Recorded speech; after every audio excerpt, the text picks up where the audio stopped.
আসসালামু আলাইকুম। বাংলাদেশের একটা কোর্ট থেকে একটা আইন পাস হয়েছে যে প্রত্যেকটা পুরুষ চাইলেই দুইটা বিয়ে করতে পারবে, প্রথম স্ত্রীর অনুমতি লাগবে না।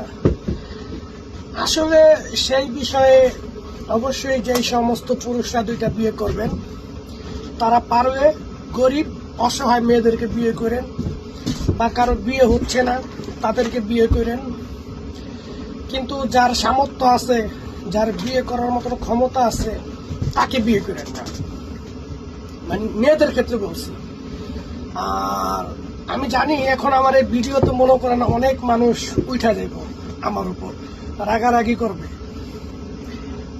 আসলে ভুল বুঝেন না, সারা পৃথিবীতে, বাংলাদেশ না, সারা পৃথিবীতে মেয়ের সংখ্যা হচ্ছে গিয়া 4 গুণ, আমার মতে 5 গুণ।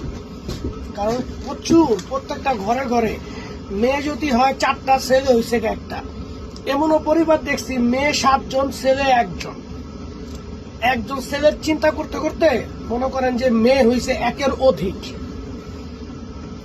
তো যাই হোক, মেয়েদের সংখ্যা অনেক। আসলে পুরুষরা বিভিন্ন কাজে ব্যস্ত থাকে, বিভিন্ন কাজ নিয়ে থাকে, কে কোথায় মারা যায় তার কোনো স্টেশন নাই। মেয়েরা ঘরে থাকে, তারা সবচেয়ে বেশি নিরাপদ থাকে। সে